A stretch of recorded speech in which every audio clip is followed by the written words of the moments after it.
नमस्कार दोस्तों, आइए सुनते हैं मुंशी प्रेमचंद्र की कहानी लॉटरी।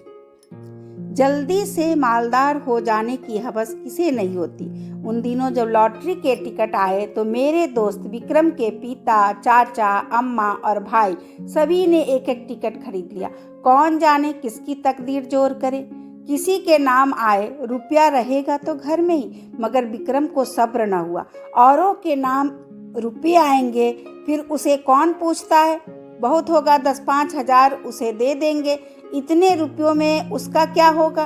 उसकी जिंदगी में बड़े बड़े मंसूबे थे। पहले तो उसने संपूर्ण जगत की यात्रा करनी शुरू की, एक एक कोने की। पीरू और ब्राजील और टिम्बकटू और होनोलुलु, ये सब उसके प्रोग्राम में थे। वह आंधी की तरह महीने 2 महीने उड़कर लौट आने वाले में न था। वह एक स्थान में कई कई दिन ठहर कर वहाँ के रहन सहन, रीति रिवाज आदि का अध्ययन करना और संसार यात्रा का एक बृहद ग्रंथ लिखना चाहता था। फिर उसे एक बहुत बड़ा पुस्तकालय बनवाना था जिसमें दुनिया भर की उत्तम रचनाएं जमा की जाए। पुस्तकालय के लिए वह 2 लाख तक खर्च करने को तैयार था। बंगला, कार और फर्नीचर तो मामूली बातें थी। पिता या चाचा के नाम रुपये आते तो 5,000 से ज्यादा का डील नहीं। अम्मा के नाम आए तो 20,000 मिल जाएंगे, लेकिन भाई साहब के नाम आ गए तो उसके हाथ धोला भी न लगेगा। वह आत्माभिमानी था। घर वालों से खैरात या पुरस्कार के रूप में कुछ लेने की बात उसे अपमान सी लगती थी। कहा करता था, भाई किसी के सामने हाथ फैलाने से तो किसी गड्ढे में डूब मरना अच्छा है। जब आदमी अपने लिए संसार में कोई स्थान न निकाल सके तो यहाँ से प्रस्थान कर जाए। वह बहुत बेकरार था। घर में लॉटरी टिकट के लिए उसे कौन रुपये देगा, और वह मांगेगा भी तो कैसे। उसने बहुत सोच विचार कर कहा, क्यों ना हम तुम साझे में एक टिकट ले ले। तजवीज मुझे भी पसंद आई। मैं उन दिनों स्कूल मास्टर था। 20 रुपये मिलते थे, उसमें बड़ी मुश्किल से गुजर होती थी। 10 रुपये का टिकट खरीदना मेरे लिए सफेद हाथी खरीदना था। हाँ, 1 महीना दूध, घी, जलपान और ऊपर के सारे खर्च तोड़कर 5 रुपये की गुंजाइश निकल सकती थी। फिर भी जी डरता था, कहीं से कोई बलाई रकम मिल जाए तो कुछ हिम्मत बढ़े। विक्रम ने कहा, कहो तो अपनी अंगूठी बेच डालूं। कह दूंगा उंगली से फिसल पड़ी। अंगूठी 10 रुपये से कम की ना थी। उसमें पूरा टिकट आ सकता था, मगर कुछ खर्च किए बिना ही टिकट में आधा साझा हुआ जाता है तो क्या बुरा है। सहसा विक्रम फिर बोला, लेकिन भाई तुम्हें नगद देने पड़ेंगे। मैं 5 रुपये नगद लिए बगैर साझा न करूँगा। अब मुझे औचित्य का ध्यान आ गया। बोला, नहीं दोस्त, यह बुरी बात है। चोरी खुल जाएगी तो शर्मिंदा होना पड़ेगा और तुम्हारे साथ मुझे पर भी डांट पड़ेगी। आखिर यह तय हुआ कि पुरानी किताबें किसी सेकेंड हैंड किताबों की दुकानों पर बेच डाली जाए और उस रुपये से टिकट लिया जाए। किताब से ज़्यादा बेजरूरत हमारे पास और कोई चीज़ न थी। हम दोनों साथ ही मैट्रिक पास हुए थे और हम यह देखकर कि उन्होंने डिग्रियां ली, अपनी आंखें फोड़ी और घर के रुपये बर्बाद किए। वह भी जूतियां चटका रहे थे। हमने वही हॉल्ट कर दिया। मैं स्कूल मास्टर हो गया और विक्रम मटरगश्ती करने लगा। हमारी पुरानी पुस्तकें अब दीमकों के सिवा हमारे किसी काम की न थी। हमसे जितना चाटते बना चाटा, उनका सत्त निकाल लिया। अब चूहे चाटे या दीमक, हमें परवाह न थी। आज हम दोनों ने उन्हें कूड़ेखानों से निकाला और झाड़ पोंछ कर एक बड़ा सा गट्ठर बांध। मास्टर था, किसी बुक सेलर की दुकान पर किताब बेचते हुए झेपता था। मुझे सभी पहचानते थे, इसलिए यह खिदमत विक्रम के सुपुर्द हुई और वह आधा घंटे में 10 रुपये का एक नोट लिए उछलता कूदता आ पहुंचा। मैंने उसे इतना प्रसन्न कभी न देखा था। किताबें 40 रुपये से कम की न थी, पर यह 10 रुपये उस वक्त हमें जैसे पड़े हुए मिले। अब टिकट में आधा साझा होगा। 10 लाख की रकम मिलेगी। 5 लाख मेरे हिस्से में आएंगे, 5 विक्रम के। हम अपने इसी में मगन थे। मैंने संतोष का भाव दिखाकर कहा, 5 लाख भी कुछ कम नहीं होते जी। विक्रम इतना संतोषी न था। बोला, 5 लाख क्या, हमारे लिए तो इस वक्त 500 से भी बहुत है भाई। मगर जिंदगी का प्रोग्राम तो बदलना पड़ गया। मेरी यात्रा वाली स्कीम तो टल नहीं सकती। हाँ, पुस्तकालय गायब हो गया। मैंने आपत्ति की, आखिर यात्रा में तुम 2 लाख से ज़्यादा तो न खर्च करोगे? जी नहीं, उसका बजट है 3.5 लाख का। 7 वर्ष का प्रोग्राम है। 50,000 रुपये साल ही तो हुए। 4,000 महीना कहो। मैं समझता हूँ 2,000 में तुम बड़े आराम से रह सकते हो। विक्रम ने गर्म होकर कहा, मैं शान से रहना चाहता हूँ, भिखारियों की तरह नहीं। 2,000 में भी तुम शान से रह सकते हो। जब तक आप अपने हिस्से में से 2 लाख मुझे न दे देंगे, पुस्तकालय न बन सकेगा। कोई जरूरी नहीं कि तुम्हारा पुस्तकालय शहर में बेजोर हो, मैं तो बेजोर ही बनवाऊंगा। इसका तुम्हें अख्तियार है, लेकिन मेरे रुपये में से तुम्हें कुछ न मिल सकेगा। मेरी जरूरतें देखो, तुम्हारे घर में काफ़ी जायदाद है, तुम्हारे सिर कोई बोझ नहीं। मेरे सिर तो सारी गृहस्थी का बोझ है। 2 बहनों का विवाह है, 2 भाइयों की शिक्षा है, नया मकान बनवाना है। मैंने तो निश्चय कर लिया है कि सब रुपये सीधे बैंक में जमा कर दूंगा, उनके सूद से काम चलाऊंगा। कुछ ऐसी शर्तें लगा दूंगा कि मेरे बाद भी कोई इस रकम में हाथ न लगा सके। विक्रम ने सहानुभूति के भाव से कहा, हाँ, ऐसी दशा में तुमसे कुछ मांगना अन्याय है। खैर, मैं ही तकलीफ उठा लूंगा, लेकिन बैंक के सूद की दर तो बहुत गिर गई है। हमने कई बैंकों में सूद की दर देखी, अस्थायी कोष की भी, सेविंग बैंक की भी। बेशक दर बहुत कम थी। 2-2.5 रुपये सैकड़े ब्याज पर जमा करना व्यर्थ है। क्यों न लेन देन का कारोबार शुरू किया जाएगा। विक्रम ने भी अभी यात्रा पर न जाएगा। दोनों के साझे में कोठी चलेगी। जब कुछ धन जमा हो जाएगा तब वह यात्रा करेगा। लेन देन में सूद भी अच्छा मिलेगा और अपना रोब दाब भी रहेगा।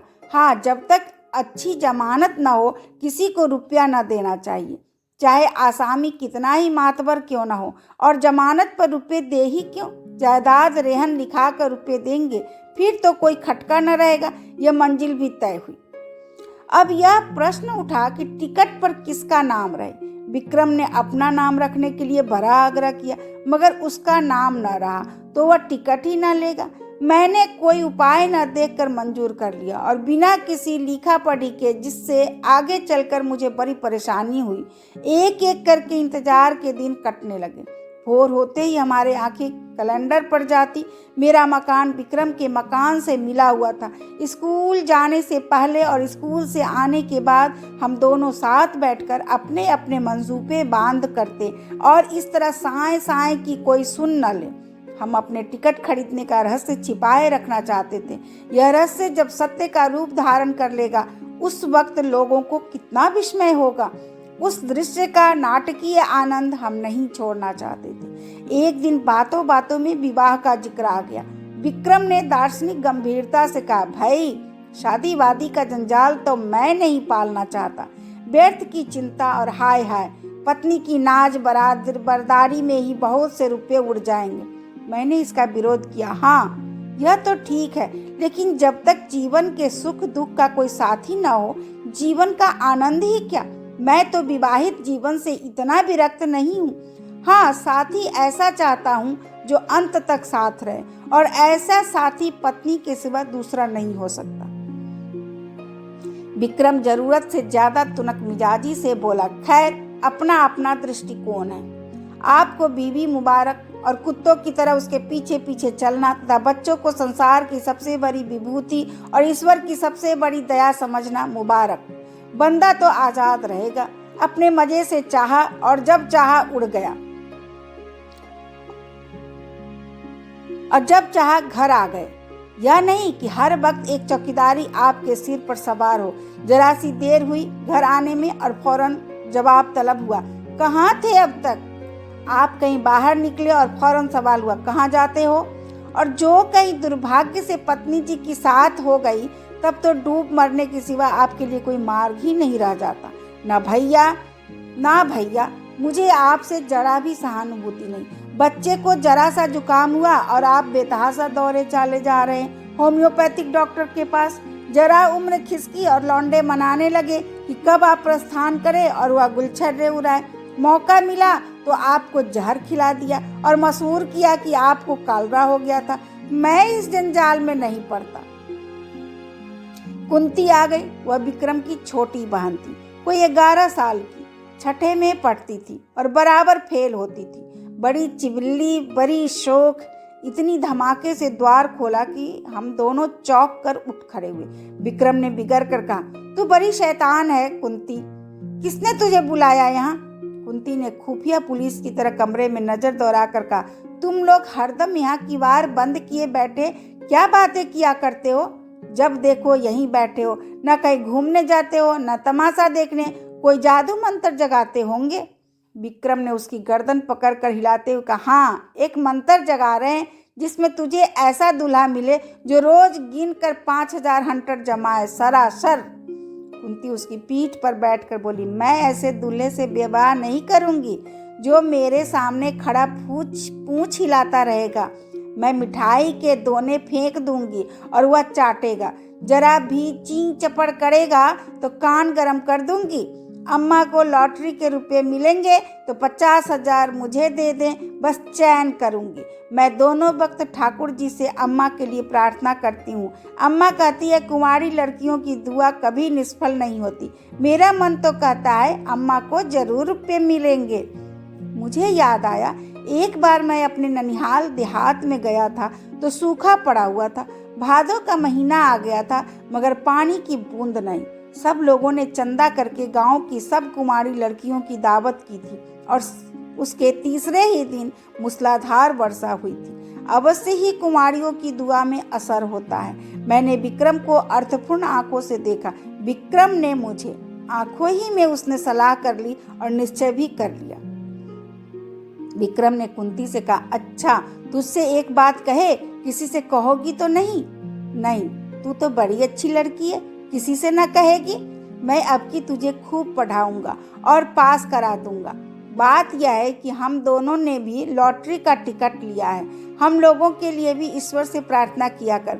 अगर हमें रुपए मिले तो तेरे लिए अच्छे अच्छे गहने बनवा देंगे। सच? कुंती ने को विश्वास न आया। हमने कसमें खाई, वह नखरे करने लगी। जब हमने उसे सिर से पांव तक सोने और हीरे के से मठ देने की प्रतिज्ञा की तब वो हमारे लिए दुआ करने पर राजी हुई। लेकिन उसके पेट में मनो मिठाई पच सकती थी, वह जरा सी बात न पची। सीधे अंदर भागी और एक क्षण में सारे घर में यह खबर फैल गई। अब जिसे देखिए विक्रम को डांट रहा है। अम्मा भी, चाचा भी, पिता भी, केवल विक्रम की शुभकामना से या किसी भाव से। कौन जाने बैठे बैठे तुम्हें हिमाकत ही सूझती है। रुपए लेकर पानी में फेंक दिए। घर में इतने आदमियों ने तो टिकट लिया ही था, तुम्हें लेने की क्या जरूरत थी? क्या तुम्हें उसमें से कुछ न मिलते? और तुम भी मास्टर साहब बिल्कुल घोंघा हो। लड़के की अच्छी बातें सिखा क्या सिखाओगे, उसे और चौपट किए डालते हो। विक्रम तो लाडला बेटा था, उसे और क्या कहते? कहीं रूठ कर 1-2 जून खाना न खाए तो आफत ही आ जाए। मुझ पर सारा गुस्सा उतरा। उसकी सोहबत में लड़का बिगड़ जाता है। पर उपदेश कुशल बहु तेरे वाली कहावत मेरी आंखों के सामने थी। मुझे अपने बचपन की एक घटना याद आई। होली का दिन था, शराब की एक बोतल मंगवाई गई थी। मेरे मामू साहब उन दिनों आए हुए थे। मैंने चुपके से कोठरी में जाकर गिलास में एक घूंट शराब डाली और पी गया।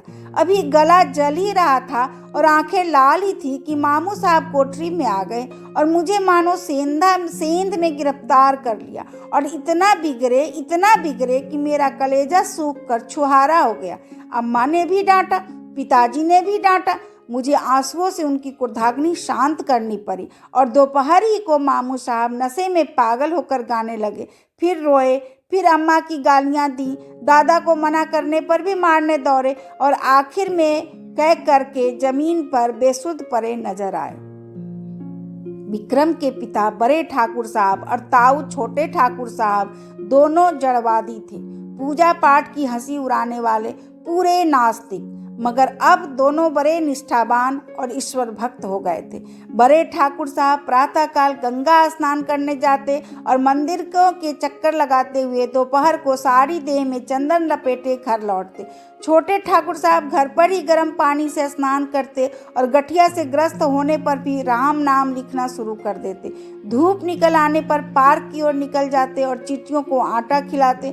शाम होते ही दोनों भाई अपने ठाकुर द्वारे में जा बैठते और आधी रात तक भागवत की कथा तन्मय होकर सुनते। विक्रम के बड़े भाई प्रकाश को साधु महात्माओं पर अधिक विश्वास था। वह मठों और साधुओं के अखाड़ों तथा कुटियों की खाक छानते और माता जी की तो भोर से आधी रात तक स्नान, पूजा और व्रत के सिवा दूसरा काम ही न था। इस उम्र में भी उन्हें श्रृंगार का शौक था, पर आजकल पूरी तपस्विनी बनी हुई थी। लोग नाहक लालसा को बुरा कहते हैं। मैं तो समझता हूँ हम में से जो यह भक्ति, निष्ठा और धर्म प्रेम है, वह केवल हमारी लालसा, हमारी हवस के कारण। हमारा धर्म हमारे स्वार्थ के बल पर टिका हुआ है। हवस मनुष्य के मन और बुद्धि का इतना संस्कार कर सकती है, यह मेरे लिए बिल्कुल नया अनुभव था। हम दोनों भी ज्योतिषियों और पंडितों से प्रश्न करके अपने को कभी दुखी कर लिया करते थे। ज्यों-ज्यों लॉटरी का दिवस समीप आता जाता था, हमारे चित्त की शांति उड़ती जाती थी। हमेशा उसी ओर मन टंगा रहता। मुझे आप ही आप अकारण संदेह होने लगा कि कहीं विक्रम मुझे हिस्सा देने से इनकार कर दे तो मैं क्या करूँगा। साफ इनकार कर जाए कि तुमने टिकट में साझा किया ही नहीं, न कोई तहरीर है, न कोई दूसरा सबूत, सब कुछ विक्रम की नीयत पर है। उसकी नीयत जरा भी डावाडोल हुई कि काम तमाम। कहीं फरियाद नहीं कर सकता, मुंह तक नहीं खोल सकता। अब अगर कुछ कहूँ भी तो कुछ लाभ नहीं।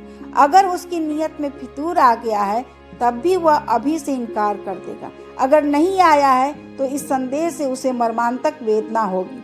आदमी ऐसा तो नहीं है, मगर भाई दौलत पाकर ईमान सलामत रखना कठिन है। अभी तो रुपये नहीं मिले हैं। इस वक्त ईमानदार बनने में क्या खर्च होता है। परीक्षा का समय तो तब आएगा जब 10 लाख रुपए हाथ में होंगे। मैंने अपने अंतःकरण को टटोला।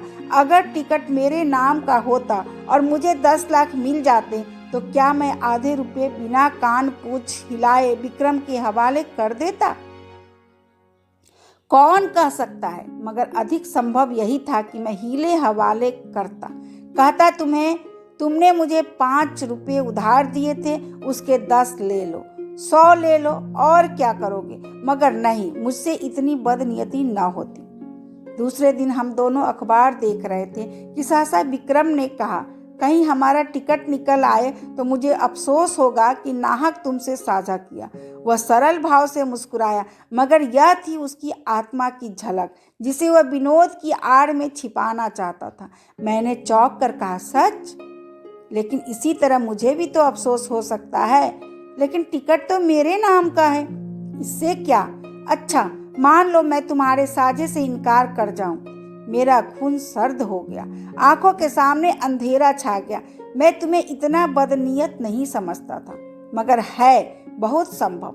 5 लाख, सोचो, दिमाग चकरा जाता है। तो भाई अभी से कुशल है, लिखा पढ़ी कर लो, यह संशय रहे ही क्यों। विक्रम ने हंसकर कहा, तुम बड़े शक्की हो यार। मैं तुम्हारी परीक्षा ले रहा था, भला ऐसा कहीं हो सकता है। 5 लाख क्या, 5 करोड़ भी हो तब भी ईश्वर चाहेगा तो नियत में खलल ना आने दूंगा। किंतु मुझे उसके इस आश्वासन पर बिल्कुल विश्वास न आया। मन में एक संशय बैठ गया। मैंने कहा, यह तो मैं जानता हूँ तुम्हारी नियत कभी विचलित नहीं हो सकती, लेकिन लिखा पढ़ी कर लेने में क्या हर्ज है। फिजूल है, फिजूल ही सही तो पक्के कागज पर लिखना पड़ेगा। 10 लाख की कोर्ट फीस ही 7,500 हो जाएगी। किस भ्रम में है आप।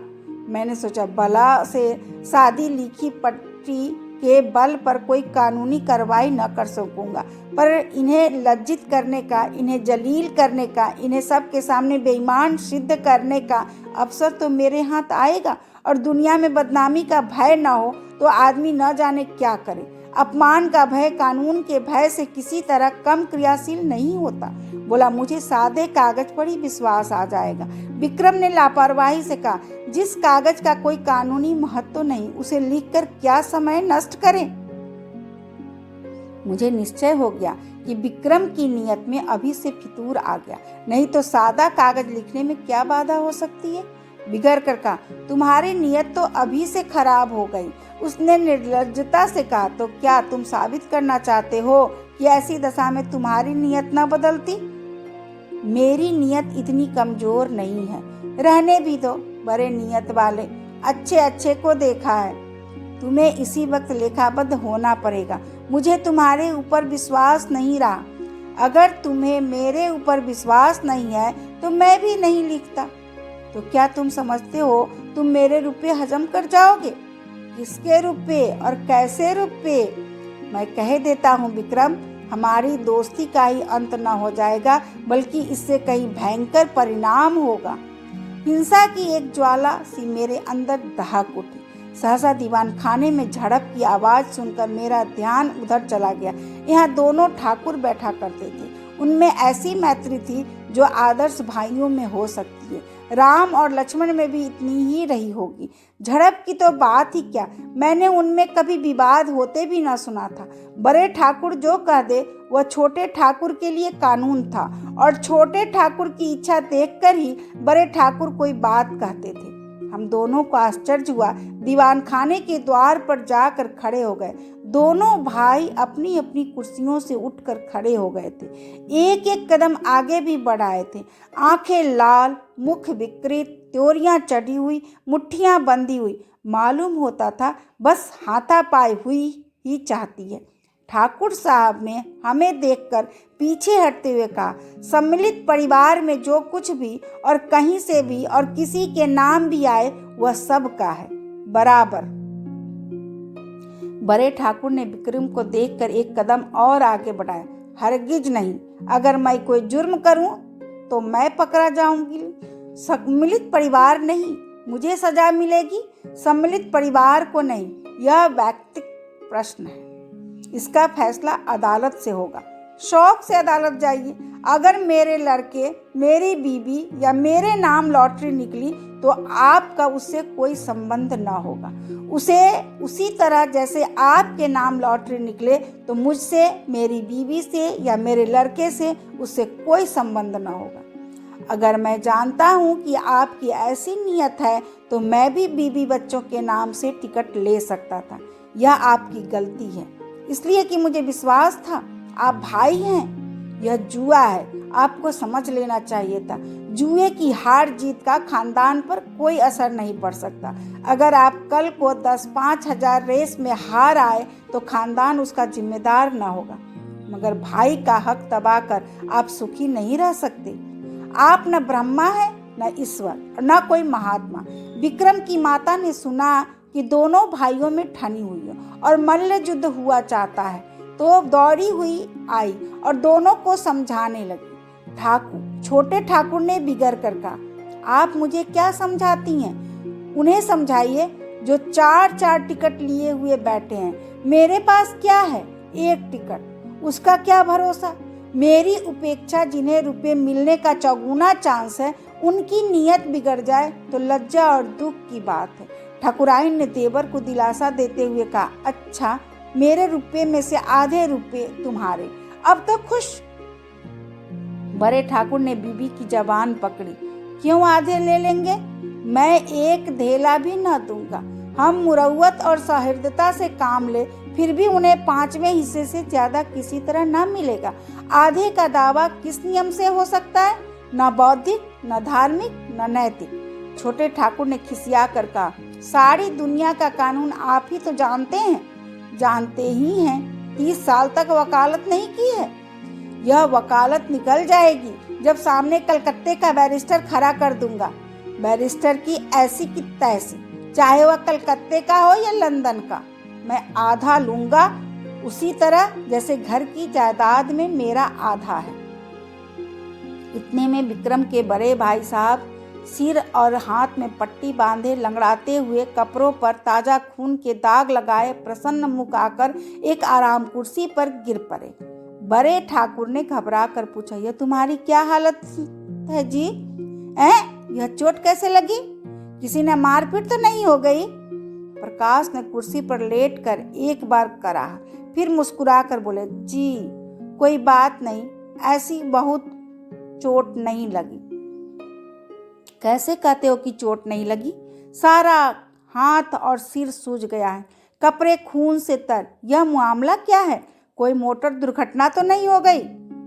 बहुत मामूली चोट है साहब, 2-4 दिन में अच्छी हो जाएगी, घबराने की कोई बात नहीं। प्रकाश के मुख पर आशापूर्ण शांत मुस्कान था। क्रोध, लज्जा या प्रतिशोध की भावना का नाम भी न था। बड़े ठाकुर ने और व्यग्र होकर पूछा, लेकिन हुआ क्या, यह क्यों नहीं बतलाते? किसी ने मारपीट हुई हो तो थाने में रपट करवा दूं? प्रकाश ने हल्के मन से कहा, मारपीट किसी से नहीं हुई साहब।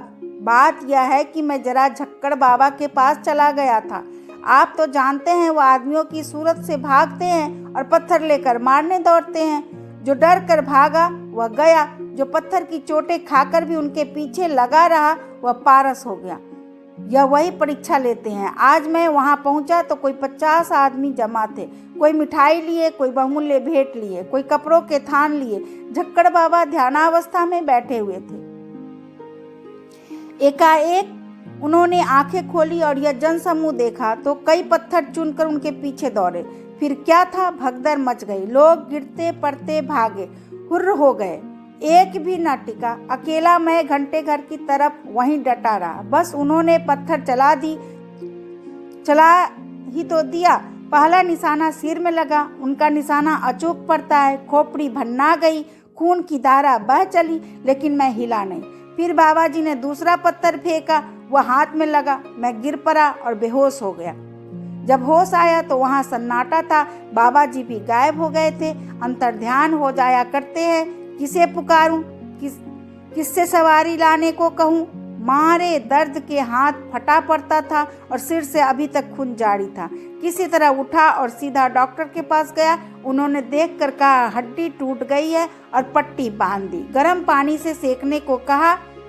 शाम को फिर आएंगे, मगर चोट लगी तो लगी। अब लॉटरी मेरे नाम आई धरी है, यह निश्चय है। ऐसा कभी हुआ ही नहीं कि झक्कड़ बाबा की मार खाकर कोई नामुराद रह गया हो। मैं तो सबसे पहले बाबा की कुटी बनवा दूंगा। बड़े ठाकुर साहब के मुख पर संतोष की झलक दिखाई दी। फौरन पलंग बिछ गया। प्रकाश उस पर लेटे। ठाकुराइन पंखा झेलने लगी। उनका मुख भी प्रसन्न था। इतनी चोट खाकर 10 लाख पा जाना कोई बुरा सौदा न था। छोटे ठाकुर साहब के पेट में चूहे दौड़ रहे थे।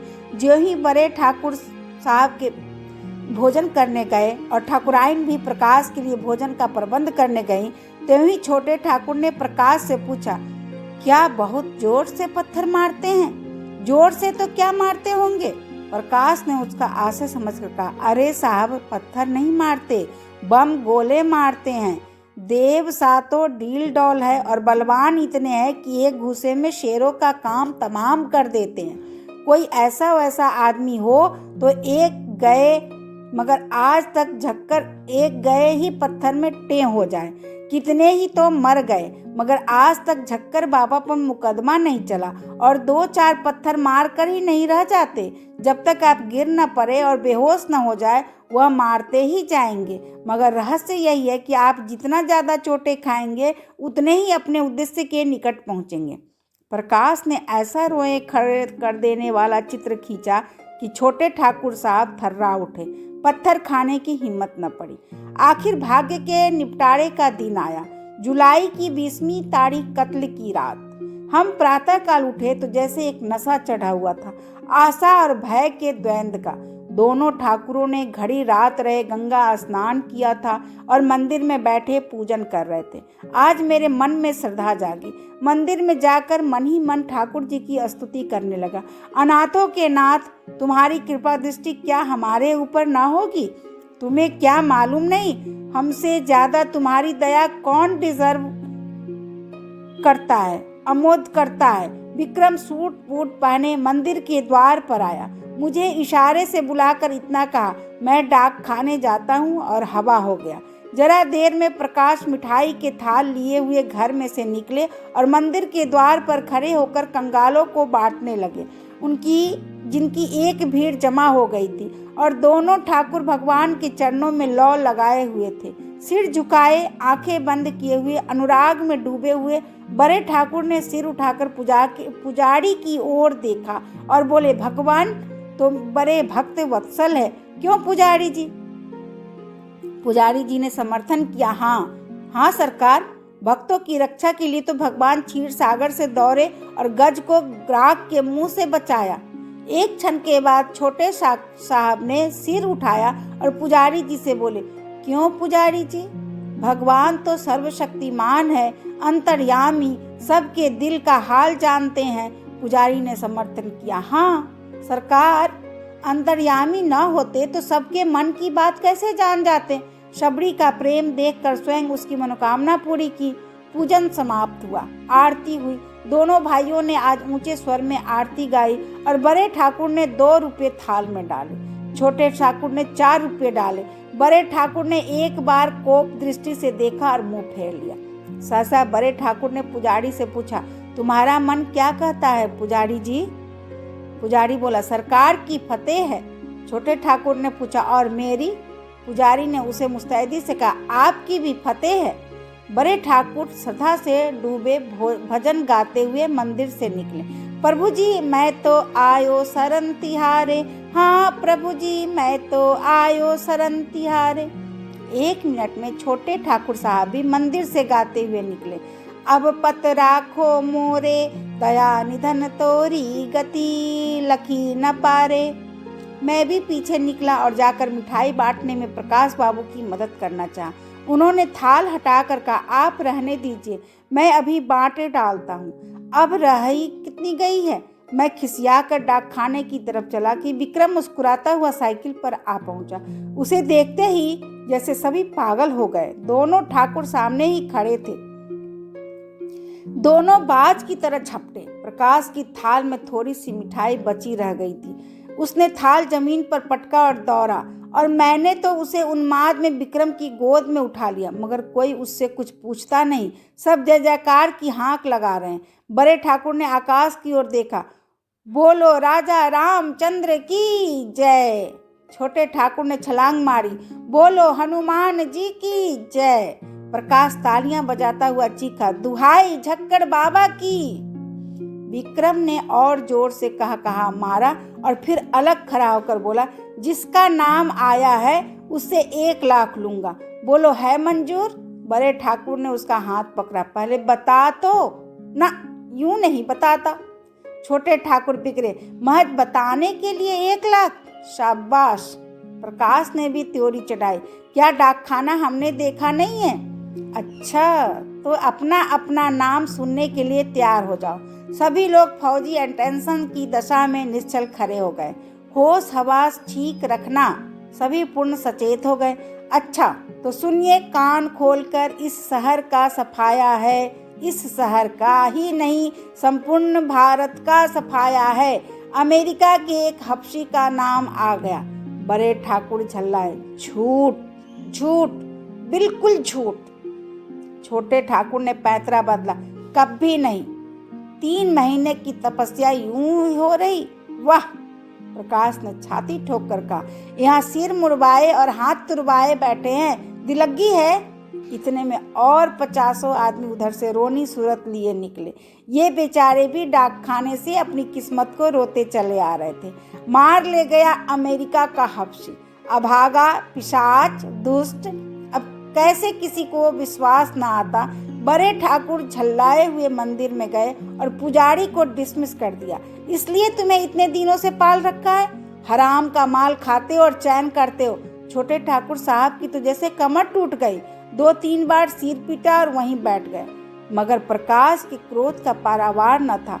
उसने अपना मोटा सोटा लिया और झक्कड़ बाबा की मरम्मत करने चला। माताजी ने केवल इतना कहा, सभी ने बेईमानी की है, मैं कभी मानने की नहीं। हमारे देवता क्या करे, किसी के हाथ से थोड़े ही छीन लाएंगे। रात को किसी ने खाना नहीं खाया। मैं भी उदास बैठा हुआ था कि विक्रम आकर बोला, चलो होटल से कुछ खा आए, घर में तो चूल्हा नहीं जला। मैंने पूछा, तुम डाकखाने से आए तो बहुत प्रसन्न क्यों थे? उसने कहा, जब मैंने डाकखाने के सामने हजारों की भीड़ देखी तो मुझे अपने लोगों के गधेपन पर हंसी आई। एक शहर में जब इतने आदमी हैं तो सारे हिंदुस्तान में इसके 1000 गुने से कम ना होंगे, और दुनिया में तो लाख गुने से भी ज़्यादा हो जाएंगे।